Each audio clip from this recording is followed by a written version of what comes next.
మాతాకి రెండు చేతులు పైకి లేచి చెప్పాలా జై బోలో భారత్ మాతాకి రామ లక్ష్మణ జానకి జై బోలో హనుమానికి జై శ్రీరామ్ జై శ్రీరామ్.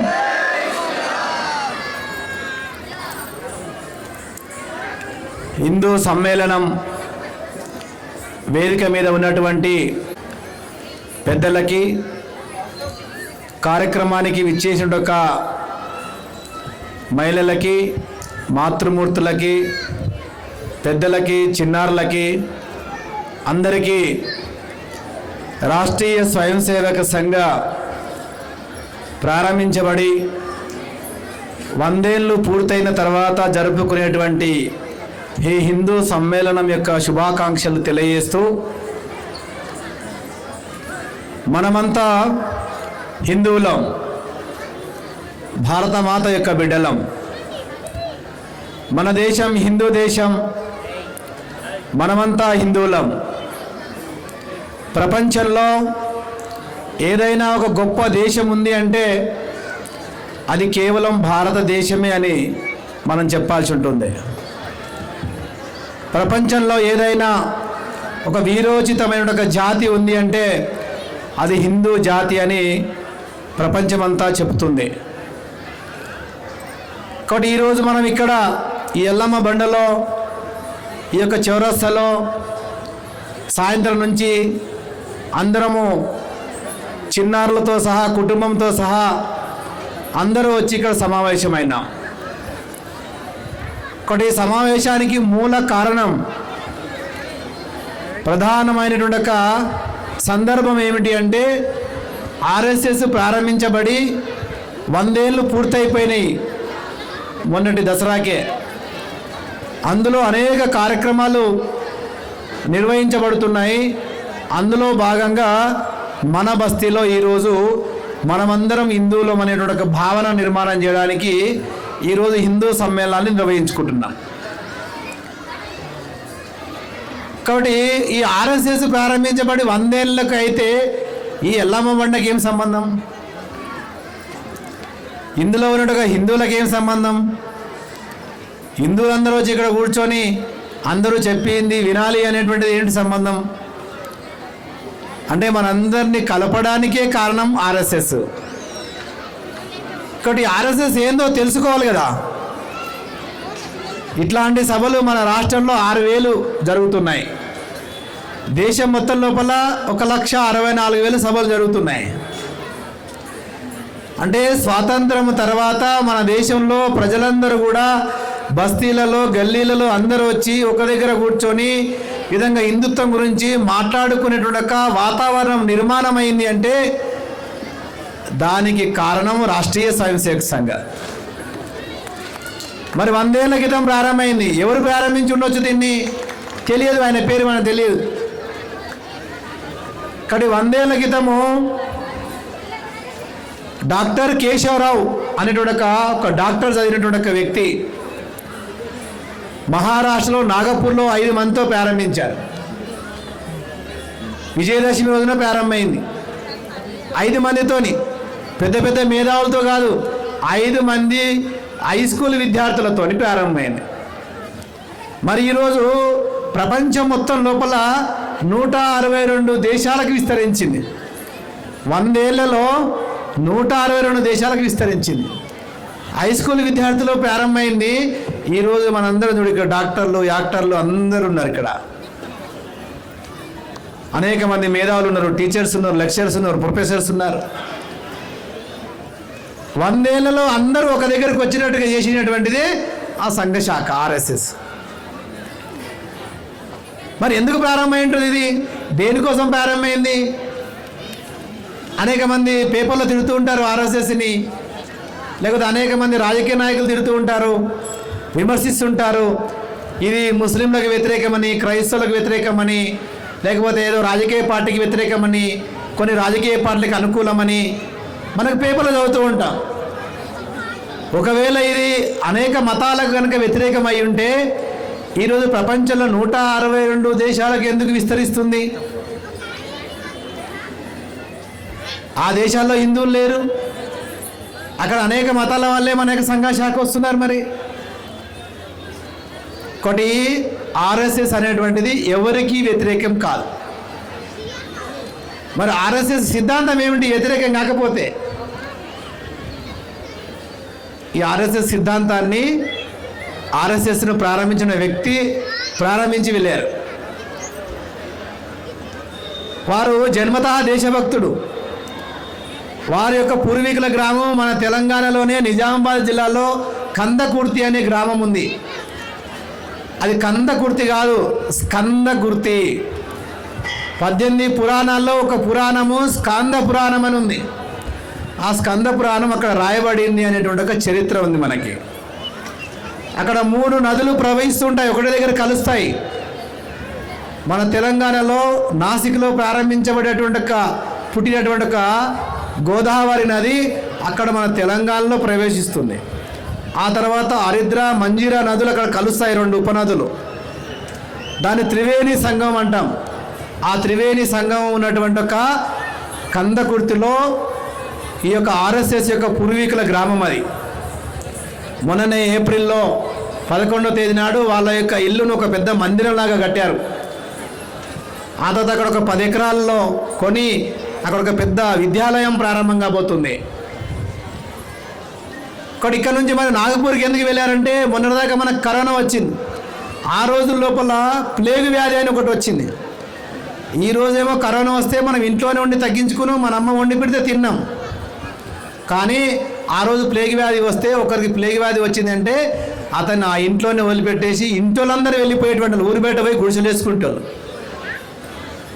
ఒకవేళ చనిపోతే ఆ వ్యక్తి చనిపోతే ఆ ఇల్లు అక్కడే తగలబెట్టేవాళ్ళు.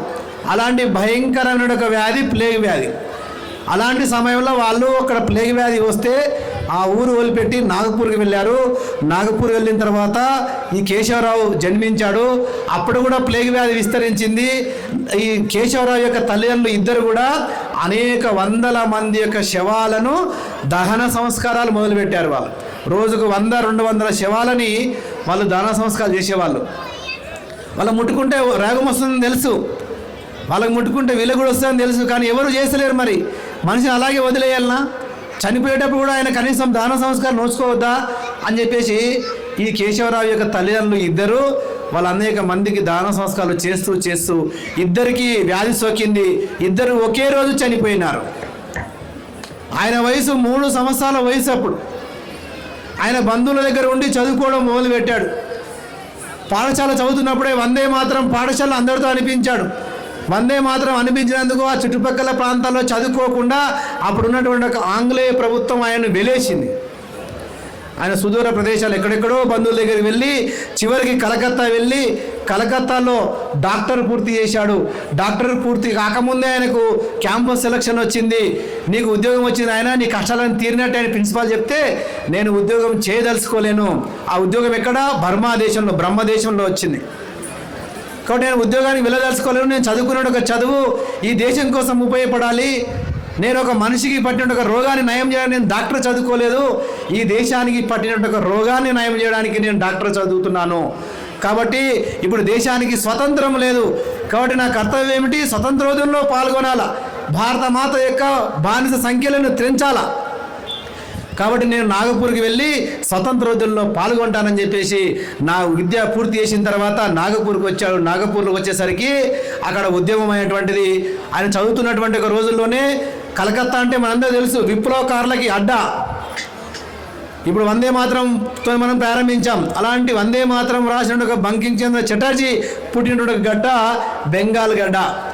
అలాంటి బెంగాల్లో డాక్టర్జీ చదువుకొని విప్లవకారులకి సహకరిస్తూ బాంబులు ఎలా తయారు చేయాలి, కత్తులు ఎలా తయారు చేయాలి, ఆంగ్లేయులు ఏ విధంగా తరిమి కొట్టాలి, ఈ దేశానికి స్వతంత్రం ఎలా తీసుకురావాలని చెప్పేసి అక్కడ నేర్చుకొని నాగపూర్కి వచ్చాడు. నాగపూర్కి వచ్చిన తర్వాత స్వతంత్రోద్యమం కోసము ఆ రోజుల లోపల ఏ సంస్థ పనిచేస్తుంది అంటే కాంగ్రెస్. ఈ దేశం యొక్క సంపూర్ణ స్వతంత్రం కోసం ప్రారంభించబడిన ఒక సంస్థ కాంగ్రెస్. ఆ కాంగ్రెస్లో జాయిన్ అయినారు డాక్టర్జీ. డాక్టర్ పూర్తయిన తర్వాత 25 సంవత్సరాల వయసు అయినది.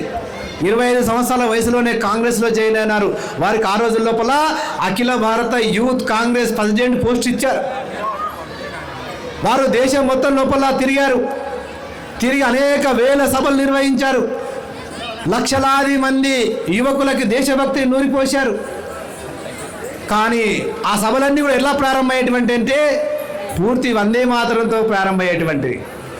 ఇప్పుడు మనం పూర్తి వందే మాతరంతో మన సభ ప్రారంభించుకున్నాం. స్వతంత్రం కన్నా ముందు అన్ని సభలు అలాగే ప్రారంభమయ్యేటువంటి. కానీ స్వతంత్రం వచ్చిన తర్వాత ఖండితమైనటువంటిది వందే మాతరం. 2 చందాలు మనం వాడుతున్నాం.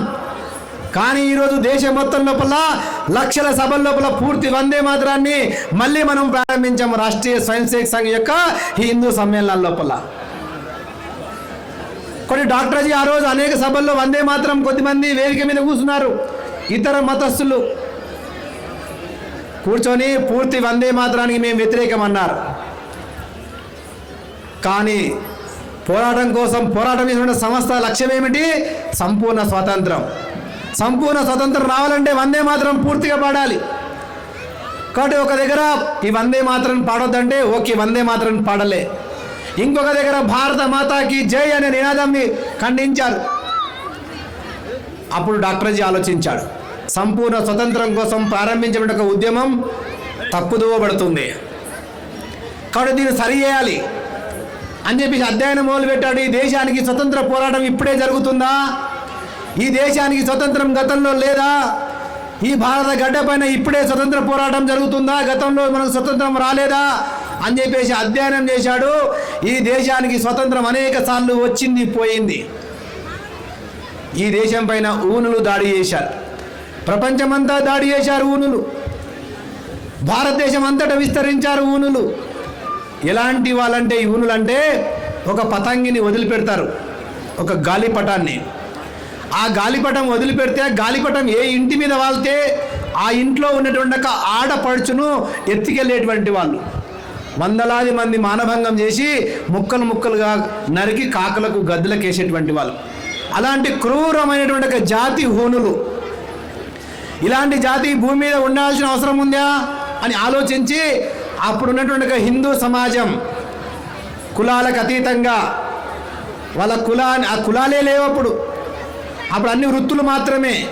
మధ్యలో వచ్చిన ఈ కులాలు ఒకటి హిందువులమంతా మనమంతా ఒకటిగా నిలబడకపోతే మన యొక్క స్త్రీలను మొత్తం ఖతం చేస్తారు. మహిళలు కనుక లేకపోతే ఈ ప్రపంచం ఉంటుందా? ప్రపంచమే ఉండదు. కాబట్టి ప్రపంచానికి హానికరమైన ఊనులను వెతికి వెతికి పట్టుకొని ప్రపంచంలో ఏ మూలను ఉన్నా ఊనులు అనే జాతినే లేకుండా చేసిన ఒక జాతి మన యొక్క హిందూ జాతి. అంతటి శక్తి ఎట్లా వచ్చినప్పుడు హిందూ సమాజానికంటే కులాలు లేకుండా ఒక్కటే అనే భావనతో జీవించాం కాబట్టి. అలాంటి క్రూరమైన జాతినే భూమి మీద లేకుండా చేశాం. స్వతంత్రం వచ్చింది, మళ్ళీ కొద్ది సంవత్సరాల తర్వాత మళ్ళీ ఇంకొకటి దాడి చేశాడు. కుషానుడు వచ్చాడు ఈ దేశంపైకి. వాడు కూడా ఇలాంటి జాతే. వాడు ఎలాంటి జాతి అంటే మనిషి బతుకుండగానే మనిషిని కట్టేసి అన్ని కొద్ది శరీరాలన్నీ తినేటువంటి ఒక జాతి. అందులో ప్రధానంగా మహిళల్నే ముందు తినేటువంటి వాడు. అలాంటి జాతి భూమి మీద ఉంది, రాక్షస జాతి. అలాంటి కుషానుల యొక్క జాతిని కూడా ఈ భూమి మీద లేకుండా చేశాం. ఆ తర్వాత మళ్ళీ యవనులు వచ్చారు ఈ దేశంపైకి. వాళ్ళని యవనులు అనేటువంటి వారిని సముద్రము దాటకుండానే నీటి యుద్ధాలు చేసి మనము తరిమి కొట్టాం. ప్రపంచంలో లేరు ఇప్పుడు ఈ 3 జాతులు. ఆ తర్వాత అనేక సార్లు మళ్ళీ ఇంకా ఇతర జాతులు, అక్బర్ వచ్చాడు, బాబర్ వచ్చాడు, బర్బర్లు వచ్చారు, అనేక మంది ఔరంగజేబు వచ్చాడు. ఇలాంటి అనేక జాతులు వచ్చాయి, వాళ్ళని కూడా తరిమి కొట్టాం. శివాజీ, రాణా ప్రతాప్, గురు గోవింద్ సింగ్, అల్లు సీతారామరాజు, ఇలాంటి అనేక మంది అనేక జాతులను తరిమి కొట్టారు. అయినప్పటికీ మళ్ళీ మనం స్వతంత్ర పోరాటం చేస్తున్నాం. కారణం మనలో అనైక్యత. హిందూ లోపల ఎప్పుడెప్పుడైతే అనైక్యత వస్తుందో అప్పుడప్పుడు విదేశీయుడు మన మీద దాడి చేశాడు. కాబట్టి హిందువులను ఐక్యం చేసి సరిపోతుంది కదా. శాశ్వతమైనటువంటి ఒక పరిష్కారం ఏమిటి ఈ దేశానికంటే హిందువులు కలిసి ఉంటేనే ఈ దేశానికి స్వతంత్రం మళ్ళీ నిలుస్తుంది అని ఆలోచించినటువంటి వ్యక్తి డాక్టర్ కేశవరావు బలిరామ్ ఎడిగేవారు. ఆయన డాక్టర్ చదివాడు కాబట్టి డాక్టర్జీ అంటాం. కాబట్టి ఇంత వీరోచిత పోరాటంలో మన జాతి మళ్ళీ మనకు స్వతంత్ర పోరాటం జరుగుతుంది, ఒకరు స్వతంత్రం వస్తుంది, అది కొద్ది కాలంలోనే స్వతంత్రం రాబోతుంది. ఎందుకంటే గతంలో వచ్చింది, మళ్ళీ వస్తుంది. మరి మళ్ళీ స్వతంత్రం పోకుండా ఉండాలన్నట్టయితే ఈ జాతి లోపల వ్యక్తి నిర్మాణం జరగాల. ఎలాంటి వ్యక్తి నిర్మాణం జరగాలి? మనము దేశాన్ని కలపాలి కాదు, మనిషిని కలపాలి. ఒక గురువుగారి దగ్గరికి ఒక 10 మంది శిష్యులు వచ్చారు చదువుకోవడానికి. ఆ 10 మంది శిష్యులు చదువు పూర్తయిపోయిన సంవత్సరం తర్వాత, ఆ సంవత్సర కాలఖండంలో గురుగారు దేశం గురించి, సంస్కృతి గురించి చెప్పాడు, దేశం యొక్క చిత్రపటం గురించి చెప్పాడు. చెప్పిన తర్వాత వాళ్ళకి చెప్పాడు, నాయన మీ చదువు పూర్తయిపోయింది, కానీ నీకు చివరిలో పరీక్ష ఉంటుంది కాబట్టి ఈ దేశం యొక్క చిత్రపటంని మీరు మొన్నటిదాకా విన్నారు, చూశారు కదా అని చెప్పి దేశ చిత్రపటాన్ని ముక్కలుగా చేసి ఇప్పుడు ఈ దేశాన్ని కలపండి, ఇదే మీ పరీక్ష అన్నాడు. వాళ్ళు ప్రయత్నం చేశారు, 2 గంటలు 3 గంటలు టైం ఇచ్చాడు గురువుగారు, దేశాన్ని కలపలేకపోయారు. అక్కడ ఇంకో చిన్న తరగతి విద్యార్థి చూస్తూ కూర్చున్నాడు, అరే వీళ్ళు కలపలేకపోతున్నారు దేశాన్ని. గురువుగారు అనుమతి తీసుకున్నాడు, గురువుగారు మీరు అనుమతిస్తే నేను 2 నిమిషాల్లో కలుపుతా అన్నాడు. మేము 3 గంటలు అయిందయ్యా కలపబట్టి, నువ్వు 2 నిమిషాలు ఎట్లా కలుపుతావు, నేను కలుపుతాను అంతే అన్నాడు. ఇచ్చాడు ఆయన పటాన్ని, ఆ ముక్కలన్నీ కూడా ఆ పిల్లవాడు 1.5 నిమిషంలోనే కలిపాడు దేశాన్ని. అరే ఎలా కలిపాయా దేశాన్ని? మేము ఇంతమంది ప్రయత్నం చేస్తున్నాము, సంవత్సరం చదువుకున్నాం గురుగారి దగ్గర అంటే మీరందరూ దేశాన్ని కలపడానికి ప్రయత్నం చేశారు, కానీ ఆ దేశం యొక్క చిత్రపటం వెనకాల మనిషి బొమ్మ ఉంది. కాబట్టి నేను మనిషి అవయవాలను కలిపాను, మనిషిని నిర్మాణం చేశాను, వ్యక్తి నిర్మాణం చేశాను నేను, ఆటోమేటిక్గా దేశం కలిసిపోయింది. కాబట్టి దేశం కలపండి కాకుండా వ్యక్తి నిర్మాణం జరగాల. ఏమిటి మరి వ్యక్తి నిర్మాణం అంటే? మంచిగా అందంగా తయారు కావాలా, వేషం వేసుకోవాలా, లావుగా ఉన్నోని కట్ చేయాలా? కాదు. వ్యక్తి నిర్మాణం అంటే ఈ భూమి నాది అని భావించాలా. మాతా పృథ్వోహం పృథ్వీ అన్నారు పెద్దలు, ఈ భూమి నాది అన్నారు. కాబట్టి ఈ భూమి నాది అన్నప్పుడు ఎవరన్నారు ఈ భూమి నాది అని? ఈ భూమిని తల్లిగా ఎవరు భావించారు? మనమా? మన పూర్వీకులా? అవును, మన పూర్వీకులు, మన యొక్క భరతుడు ఈ భూమిని మాతగా భావించాడు. ప్రజలందరూ అడిగారు, మీ యొక్క మాత ఎవరంటే ఈ భూమే నా మాత అన్నాడు ఆయన. ప్రజలందరూ అనుకున్నారు ఈ భూమి ఎవరిది అని అడిగితే ఆ రోజు ఏం చెప్పేవాళ్ళంటే ఈ భూమి భరతుని యొక్క మాత, ఎందుకంటే ఈ భూమిని ఆయన తల్లిగా భావిస్తున్నాడు, ఈ భూమిని తిట్టకూడదు, ఈ భూమిని ఎవరైనా ఆక్రమిస్తే ఊరుకోకూడదు అని చెప్పాడు. కాబట్టి ఆ రోజు నుంచి ఈ రోజు వరకు మనం ఏం భావిస్తున్నాం? ఈ భూమి భరతుని యొక్క మాత, భారత మాత భావిస్తున్నాం. కాబట్టి ఈ భూమిని మాతగా భావించేవాడే వ్యక్తి నిర్మాణం జరిగినట్టు. ఇక్కడ ఉన్నటువంటి ఒక మహిళల్ని మాతృవత్తు పరదారేషు, పరస్త్రీని తల్లిగా భావించేవాడే వ్యక్తి నిర్మాణం జరిగినట్టు. కాబట్టి పరస్త్రీని తల్లిగా భావించాలి మనం. కాబట్టి భూమిని, మన తల్లిని కాపాడుకోవాలి, ఆ తర్వాత గోమాతను రక్షించుకోవాలి, ఆ తర్వాత మన మందిరాన్ని మనం కాపాడుకోవాలి. లక్షలాది దేవాలయాలు కొల్లగొట్టారు, పూనులు, కుషాన్లు, షేర్వాడు, డచ్ వాడు, ఫ్రెంచ్ వాడు, ఈస్ట్ ఇండియా వాడు వచ్చేసి మన దేవాలయాలు కొల్లగొట్టారు. దేవాలయాలు పునర్నిర్మించుకోవాలనే భావన నిర్మాణం కావాలా. ఆ తర్వాత చివరిది రామాయణ మహాభారతాలు, ఇతిహాసాలు ఏవైతే మన పవిత్రమైన గ్రంథాలు ఉన్నాయో ఆ గ్రంథాలను కాపాడుకోవాలి. ఈ 5 విషయాలు ఏమిటి? 5 ఏమంటారు వీటిని? హిందువులకు 5 మానవ హిందువులు: భూమాత, మాత, గోమాత, మందిరము, మన ధర్మ గ్రంథాలు.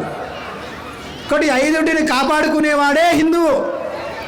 ఈ 5టిని కాపాడుకోవడానికి ప్రయత్నం చేసేవాడే హిందువు. కాబట్టి అలాంటి భావనని నిర్మాణం చేయాలి అని చెప్పేసి పరంపూర్య డాక్టర్ జె కేశవరావు బలిరామెడ్డి వారు శాఖలో ఆ 5 మంది విద్యార్థులకు ఏమని చెప్పాడు? మొట్టమొదటి శాఖ ప్రారంభించిన రోజు అంటే వాళ్ళు అడిగారు, డాక్టర్ జీ మరి మనం ఇట్లా ప్రారంభించాము, ఎన్ని రోజులు నడపాలి ఈ శాఖని, దేనికోసం నడపాలి, మన సిద్ధాంతం ఏమిటి అని వారిని అడిగారు. అప్పుడు వారు చెప్పారు ఏమని అంటే ఈ 5 విషయాలు చెప్పారు. మన విదేశీయుల యొక్క దురాక్రమణ కారణంగా ఈ 5 కూడా విధ్వంసం అయిపోయినాయి. భూభాగాలు ఖండితమైపోయినాయి. ఒకనాడు ఉన్నటువంటి ఒక గాంధార దేశం ఈరోజు మన దగ్గర ఉందా? గాంధార్ గురించి మాట్లాడుకుంటాం మనం, మహాభారతంలో గాంధార్ గురించి మాట్లాడుకుంటాం. కానీ గాంధార్ ఎక్కడ పుట్టింది? ఆఫ్ఘనిస్తాన్లో పుట్టింది. ఇది ఆఫ్ఘనిస్తాన్ మన దేశంలో ఉందా? లేదు, ఉపగ్రహ స్థానం అయిపోయింది అది. ఆఫ్ఘనిస్తాన్ తుర్కులమయం అయిపోయింది, అది తీవ్రవాదులకు అడ్డైపోయింది. కాబట్టి ఈరోజు పాణిని మహర్షి గురించి చెప్పుకుంటే మనం వ్యాకరణం రాసిన సంస్కృతానికి అని చెప్పేసి ఆయన ఎక్కడ పుట్టిండు? పాకిస్తాన్లో పుట్టిండు. పాకిస్తాన్ మన దేశంలో ఉందా? లేదు. కాబట్టి బ్రహ్మ పుట్టిన దేశం అంటుండే మనం, బ్రహ్మ దేశం అంటాం. బర్మా ఎక్కడుంది ఈరోజు? మయన్మార్ పేరుతో పక్కన దేశంలో ఉంది. కాబట్టి అనేక భూభాగాలు కోల్పోయినాం మనం.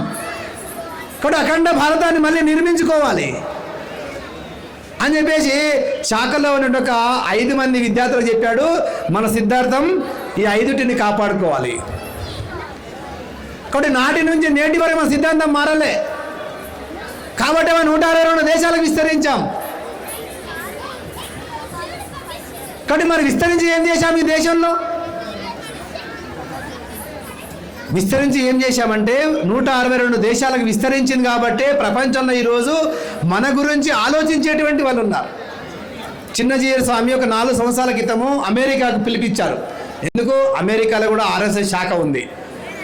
అక్కడ ఒక ఆర్ఎస్ఎస్ కార్యకర్తలు అడిగారు, స్వామీజీ మన అమెరికాకి రండి, వస్తే ఇక్కడ ప్రవచనం పెడతాము అని.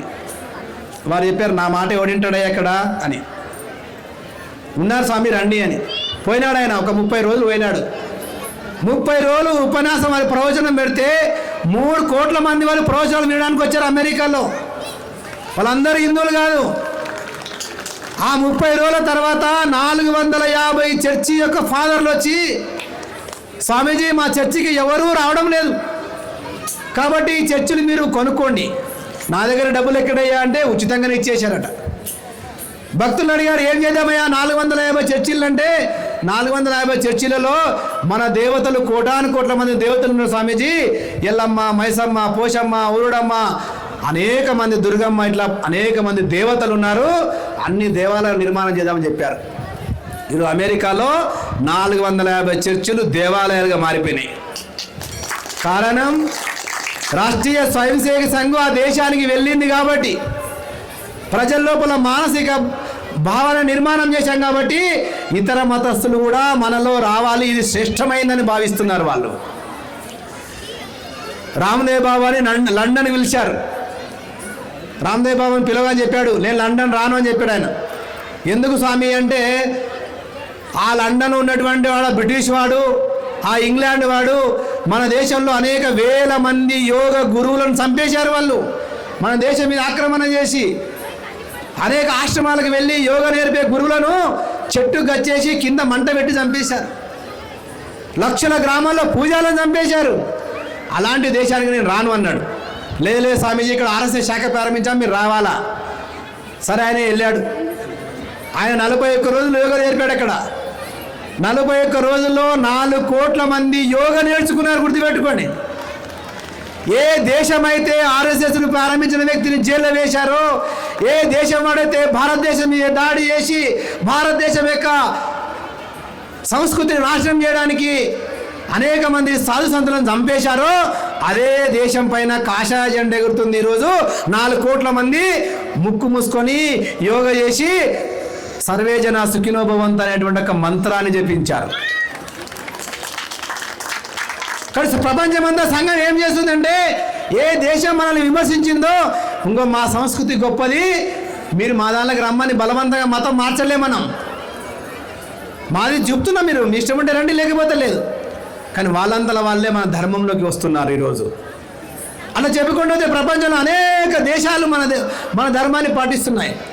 అరబ్ కంట్రీలో కూడా నిన్నాక మన ప్రీతమ ప్రధానమంత్రి నరేంద్ర మోడీ గారు వెళ్ళి భూమి పూజ చేశారు.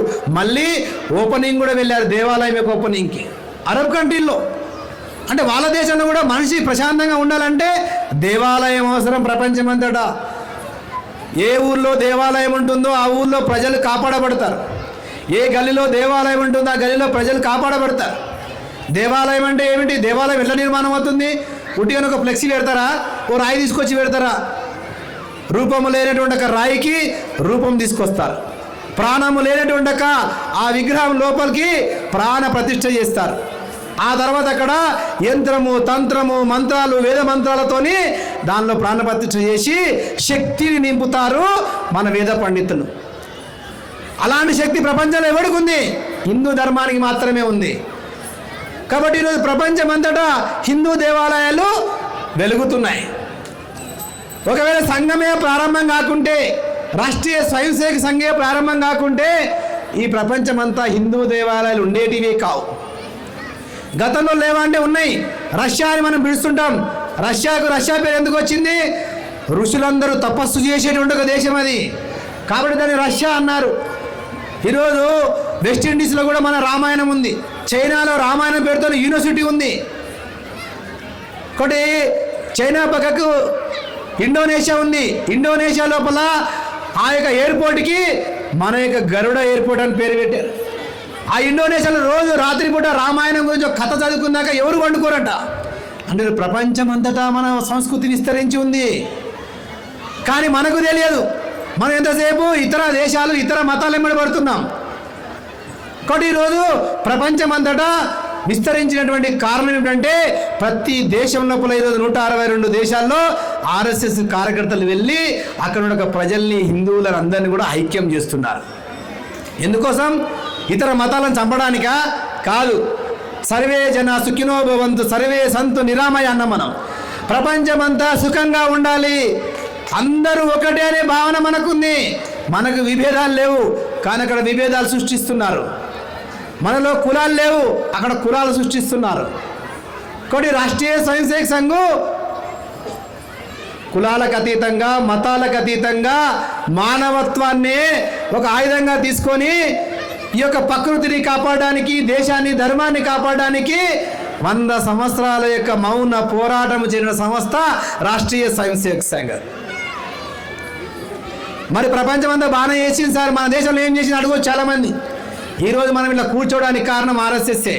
ఈరోజు మనం కాషాయ కన్ను వేసుకొని రోడ్డు మీద తిరుగుతామంటే మన ఒకప్పుడు 70 సంవత్సరాల క్రితం వెనక్కి వెళ్తే ఈ రాష్ట్రం లోపల నిజాం పరిపాలన ఉండేది. నిజాం పరిపాలన ఎట్లా ఉండేది? ఇట్లా సభలు పెట్టుకునే స్థితి లేదు. దేశం మొత్తంలో 1947లో స్వతంత్రం వస్తే మనకు స్వతంత్రం 1947లో రాలేదు తెలంగాణకి. 13 నెలల 2 రోజులు లేటుగా స్వతంత్రం వచ్చింది. కారణం ఏమిటి అంటే ఇగో ఇక్కడ నిజాం. నిజాం మెడలు వంచలేకపోయినామా అంటే నిజాం మెడలు వంచడానికి అక్కడ ఉన్నటువంటి ప్రభుత్వము హిందూ ప్రభుత్వం కాదు, అక్కడ ఉన్న ప్రభుత్వము సెక్యులర్ ప్రభుత్వం. ఒకటి నిజాం ఒక్కటి వదిలిపెట్టి మిగతా అన్నీ కూడా సర్దార్ వల్లభాయ్ పటేల్ 575 సంస్థానాలను విలీనం చేస్తే ఇక్కడ సంస్థానం విలీనం కాలేదు.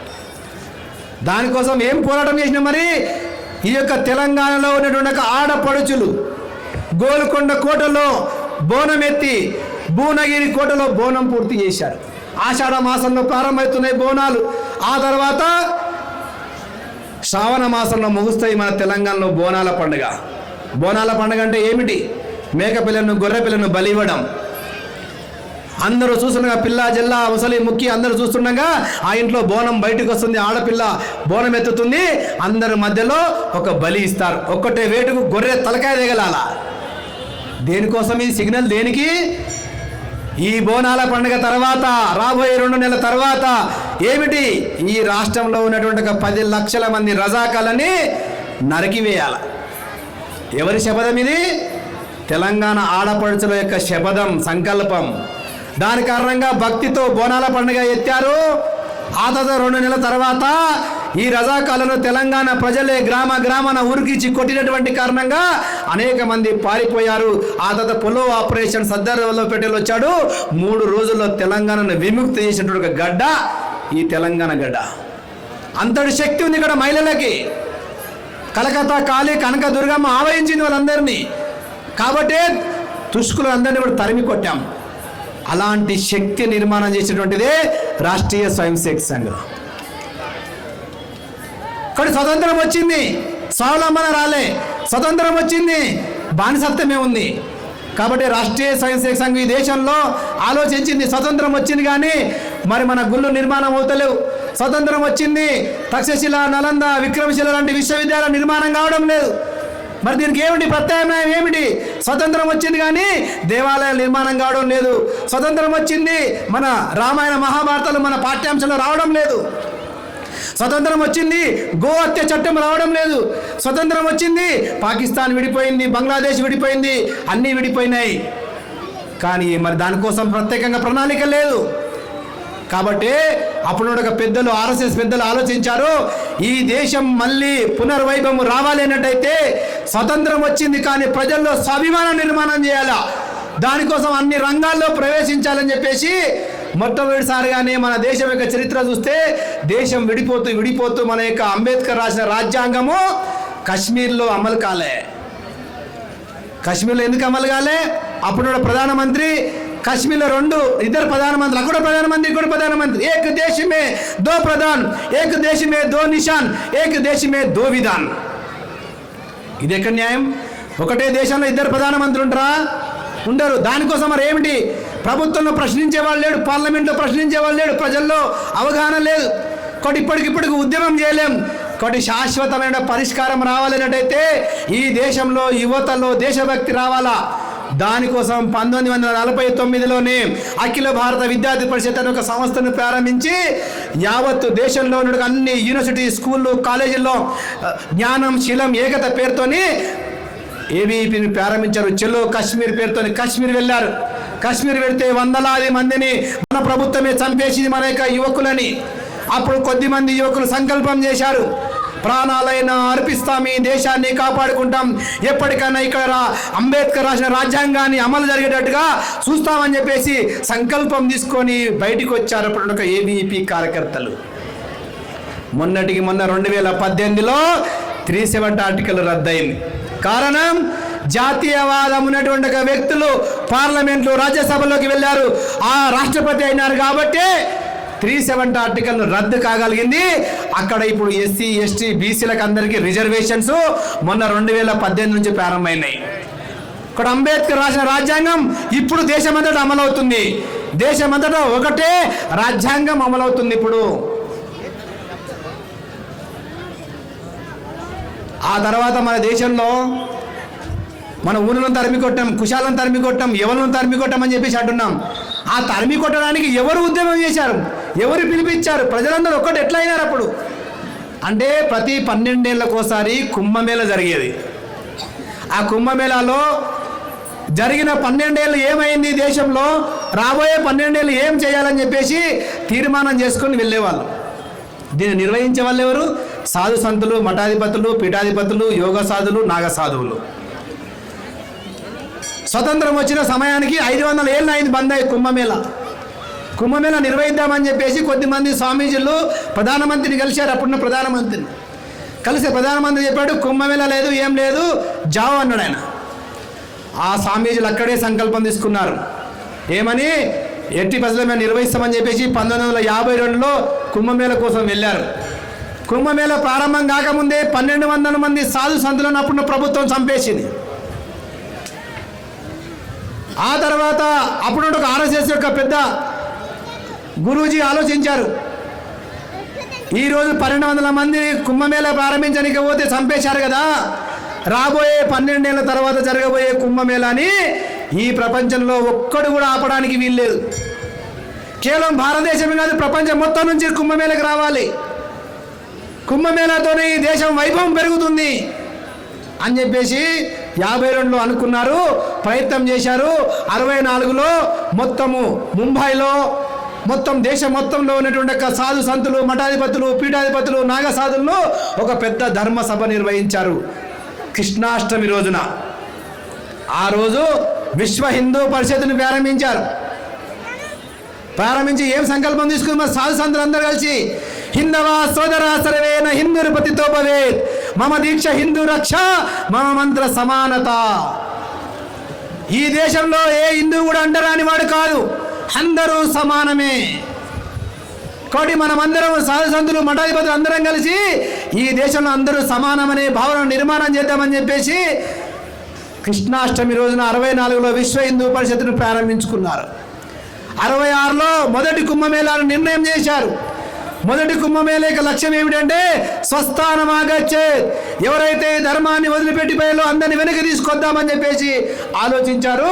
మొదటి కుంభమేళ నిర్వహించారు 66లో జనవరి 21, 22 తేదీల లోపల 12 దేశాల నుంచి 25 లక్షల మంది వచ్చారు. ఒక్కడు కూడా చనిపోలే. కారణం రాష్ట్రీయ స్వయం సేవక్ సంఘ్ పరమ పూజ్య గురూజీ ఆ రోజు ఆ యొక్క ఉత్సవాలను ప్రారంభించాడు కుంభమేళాని. మనం మొన్న జరుపుకున్న కుంభమేళ ఎన్నో కుంభమేళ? 6వ కుంభమేళ. 6వ కుంభమేళకి ఎన్ని దేశాల వాళ్ళు వచ్చారు? 177 దేశాల నుంచి.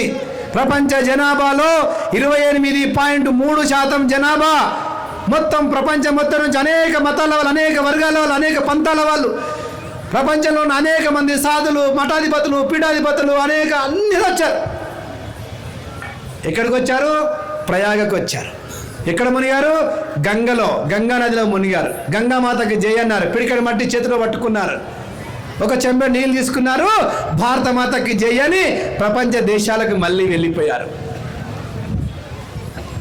కొన్ని రాష్ట్రీయ స్వయంసేవక సంఘం ఏం చేసింది ఆ రోజు కుంభమేళాను ప్రారంభించంటే, ప్రపంచం మొత్తాన్ని కూడా ఒక చోట ఒకే నదిలో స్నానం చేయగలిగేటువంటి ఒక సామర్థ్యాన్ని నిర్మాణం చేసింది రాష్ట్రీయ స్వయంసేవక సంఘం. ఏం చేస్తుంది సంఘం? ఏం చేస్తుంది ఆర్ఎస్ఎస్ అంటే?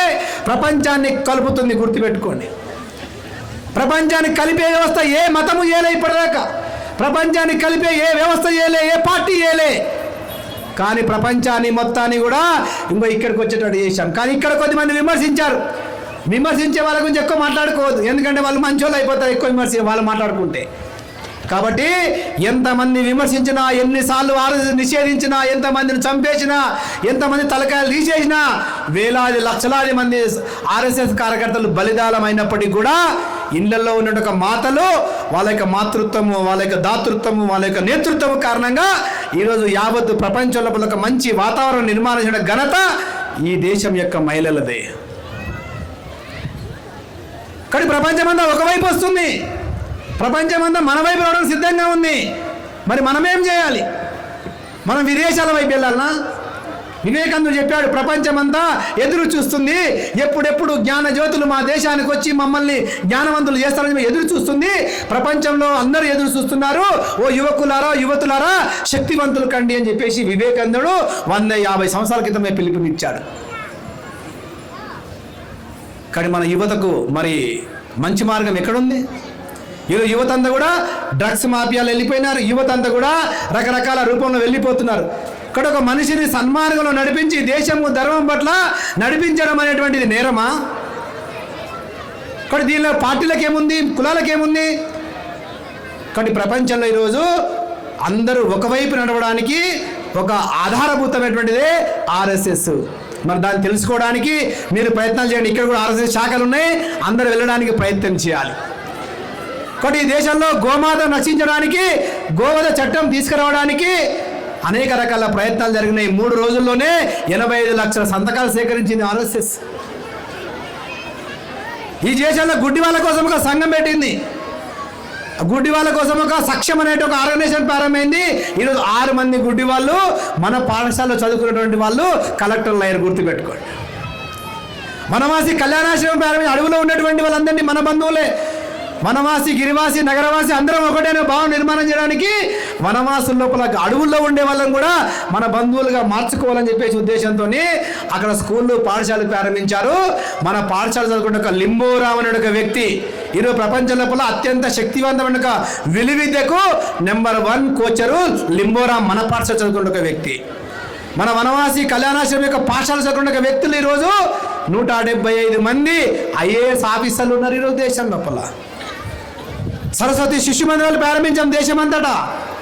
మన శిశు మందిరంలో జాతీయ విద్యను నేర్పుతారు. మన పాఠశాలలో చదువుకున్న ఒక విద్యార్థులు ఈరోజు 16 లక్షల మంది ఐఏఎస్ ఆఫీసర్లు ఉన్నారు. 16 లక్షల మంది. గుర్తుపెట్టుకోండి. కొన్ని దేశమంతటా కూడా మంచి వ్యక్తులను తయారు చేయడం ఒక సంస్థనే రాష్ట్రీయ స్వయంసేవక సంఘం. మరి ఇవన్నీ ఎవరు చేస్తారా అంటే ఇవన్నీ స్వయం సేవకులు శాఖ నడుపుతారు. శాఖలో తయారైన వ్యక్తులు ఇవన్నీ పనులు చేస్తుంటారు అని చెప్పేసి. శాఖ అనేటువంటిది పవర్ హౌస్. ఎక్కడో రామగుండంలో తయారైన ఒక విద్యుత్తు మన దగ్గరకు వచ్చింది. ఎట్లా వచ్చింది? వైర్ల ద్వారా వచ్చింది. ట్రాన్స్ఫార్మర్ నుంచి మన ఇంట్లోకి వచ్చింది. ఇంట్లోంచి స్విచ్లోకి వచ్చింది. స్విచ్లోంచి మనం స్విచ్ చేస్తే ఫ్యాన్ నడుస్తుంది, ఇస్త్రీ చేసుకుంటాము, ఫోన్ ఛార్జింగ్ పెట్టుకుంటాం. అంటే ఒక కరెంట్ ఎన్నింటికి ఉపయోగపడుతుంది. కొన్ని శాఖలో తయారైన వ్యక్తులు సమాజంలో ఉన్న అనేక రుగ్మతలని రూపుమాపడానికి సంఘ కార్యకర్తలు పనిచేస్తున్నారు. కానీ 100 ఏళ్లలో ఇంత వాతావరణం నిర్మాణం అయింది. కానీ ఈరోజు 100 ఏళ్ళ ఇంకా ఇంత నిర్మాణం కానీ ఇంకా 100 ఏళ్ళు పడుతుందా? 500 ఏళ్ల క్రితము రామాయణం పూర్తి చేశారు. మొన్న మనం భవ్యమైన నిర్మాణం చేసుకున్నాం. కానీ 7 కొండల్ని 2 కొండలు చేద్దామన్నారు. 7 కొండల్ని కాపాడుకున్నాం. రామసేతును కూలుస్తామన్నారు. రామసేతును కాపాడుకున్నాం. అమర్నాథ్ మీది కాదు అంటే అమర్నాథ్ను కాపాడుకున్నాం. దేశంలో అనేక ఉద్యమాలకు పురుడు పోసేటువంటిదే రాష్ట్రీయ స్వయం సేవక్ సంఘ్. ఒకటి భారీ అయిపోయింది, ఏమంటే అందరూ దొంగలు అయిపోయారండి, మనం వెళ్ళిపోదామండి, ఊరికని వెళ్ళిపోదామండి అని. మనం వెళ్ళిపోతే ఈ ఊరు ఉండదే అని ఆయన పంతులు. అయినప్పటికీ భారీ అయిపోయింది వినాలి కదా. కాబట్టి భారీ అయిపోయింది విని ఓ రోజు ఎడ్ల బండి కట్టుకొని తట్టాపుట్ట దొరుకొని ఊరు వెళ్ళిపోతుంది. ఊరు పొలిమేర దాటేటప్పుడు ఒకసారి ఆగి మన ఊరు చూద్దామన్నాడు. ఓకే అన్నది ఆమె. వెనక చూస్తే ఊరంతా తగలబడిపోతుంది. ఏమండి ఊరంతా తగిలిపోతుంది అంటే, నేను చెప్పాను కదా నిన్నటిదాకా మనము గుళ్ళో దీపం వెలిగించాం కాబట్టి ఆ దేవుడు ఆ ఊరును కాపాడాడు. ఇక మనం దీపం పెట్టేటోడు లేకపోతే ఆ ఊరు ఎందుకు ఉంచుతాడు దేవుడు? కాబట్టి ఊరందరిని కూడా తగలబెట్టేశాడు దేవుడు. నేనొక్కనే చేస్తున్నాను కూడా. ఒక్కోసారి మనం ఒక్కరం చేయబట్టే ఊరు కాపాడబడుతుంది. కూడా ఆయన ఒక్కడు చేసి అయిపోతుందా? కాదు, ఆయన ఒక్కడు చేయబట్టే మనం ఇక్కడ ఉన్నాం. కాబట్టి ఆర్ఎస్ఎస్ వాళ్ళు చేయబట్టి ఉన్నామని కాదు, మనం అందరం కూడా మంచి వాళ్ళు ఉన్నారు కాబట్టి మనం అందరం కూడా రాబోయేటువంటి రోజుల లోపల ఈ దేశాన్ని ధర్మాన్ని కాపాడుకోవాలంటే ఇంటి లోపల హిందువు, ఇంటి బయట హిందువు, గడప దాటిన గడప లోపల మన కుల ప్రస్తావన రాకూడదు. అప్పుడే మనం హిందువులుగా ఉండగలుగుతాం, హిందూ దేశం ఉండగలుగుతుంది. లేకపోతే మన దేశాన్ని విచ్ఛిన్నం చేస్తారు. కాబట్టి ఈరోజు ప్రపంచమంతటా, భారతదేశం అంతటా హిందుత్వం గురించి మాట్లాడుకుంటున్నారంటే అది రాష్ట్రీయ స్వయం సేవక్ సంఘ్ యొక్క అనేక రకాల ప్రయత్నాలు. మన ఊర్లో చెరువు ఉంది, నిజాంపేట చెరువు. నిజాంపేట యొక్క చెరువులో ఈరోజు ఒక పువ్వు వేసాం, అది రేపటికి 2 అవుతుంది. ఆ 2 పూలు ఎల్లుండికి 4 అవుతాయి. ఆ 4 ఇట్లా పెరుగుతూ ఉంటాయి, రోజు రోజు డబుల్ అవుతుంటుంది. సగము చెరువు నిండడానికి 29 రోజులు పట్టింది. మరి మొత్తం చెరువు నిండాలంటే ఎన్ని రోజులు పడుతుంది చెప్పాలి మీరే? సగం చెరువు నిండడానికి 29 రోజులు పట్టింది. మొత్తం చెరువు నిండాలంటే ఎన్ని రోజులు పడుతుంది ఏమండి? 30 రోజులు పడుతుందా? ఇంకొకటే రోజు పడుతుంది. ఎందుకంటే ఆ సగం చెరువు డబుల్ అవుతాయి కదా, ఇంకొకటే రోజులు నిండిపోతుంది. కాబట్టి 100 సంవత్సరాల్లో 177 దేశాలను కలపగలిగినాము. ఇంకా ప్రపంచాన్ని కలపాలంటే ఇంత సమయం పడుతుందా? వచ్చే విజయదశమి కల్లా మొత్తం భారతదేశంలో ఉన్నటువంటి 6.5 లక్షల గ్రామాలకి సంఘం వెళ్ళబోతుంది. ఈరోజు ఇలాంటి సభలు దేశం మొత్తం లోపల 1,00,000కు పైన జరుగుతున్నాయి. మన రాష్ట్రంలో 6,000 జరుగుతున్నాయి. కాబట్టి హిందువులం, బంధువులం, ఒకే కొమ్మ ఆకులం, ఏకులం, గోకులం, మనమంతా భారతమాత బిడ్డలం అనేటువంటి ఒక భావనని సమాజంలో నిర్మాణం చేసి వచ్చే విజయదశమి కల్లా అన్ని లక్షల గ్రామాలకు చేరుకొని మనమంతా ఒకటే ఒక భావన నిర్మాణం చేసి ఈ దేశాన్ని మళ్ళీ పునర్వైభవం తీసుకురావడానికే సంఘం పనిచేస్తుంది. ఆ దిశలో మనం అందరం కూడా పంచ పరివర్తన కనుక మనం ముందు తీసుకెళ్ళినట్టయితే వచ్చే విజయదశమి కల్లా మా ఇంట్లో ప్లాస్టిక్ ఉండకూడదు. వచ్చే విజయదశమి కల్లా మా ఇంట్లో కుల ప్రస్తావన ఉండకూడదు. వచ్చే విజయదశమి కల్లా నేను నా పుట్టినరోజుకి కేక్ కట్ చేయను, దీపం వెలిగిస్తాను, మా ఇంట్లో చెట్టును నాటుతాను. వచ్చే విజయదశమి కల్లా ప్లాస్టిక్ వాడను. వచ్చే విజయదశమి కల్లా నేను అసలు ప్రభుత్వం యొక్క నియమాలు ఏమున్నాయి పాటిస్తాను. వచ్చే విదేశంగా నేను అంటరాని తనాన్నే పాటించను అనేటువంటి ఒక భావనని, సంకల్పాన్ని తీసుకొని ముందుకు వెళ్ళేటువంటి ఒక ప్రయత్నం చేస్తే మనం అనుకున్న ఒక లక్ష్యం మళ్ళీ పునర్వైభవం మన దేశానికి వస్తుంది. ఆ దిశలో వెళ్ళడానికి మనందరికీ శక్తిని, భక్తిని ఇవ్వాలని చెప్పేసి మన యొక్క ఈ యొక్క చుట్టుపక్కల అన్ని దేవాలయాల యొక్క దేవుళ్ళను కోరుకుంటూ జై బోలో భారత్ మాతా కీ జై శ్రీరామ్. ధన్యవాదాలు.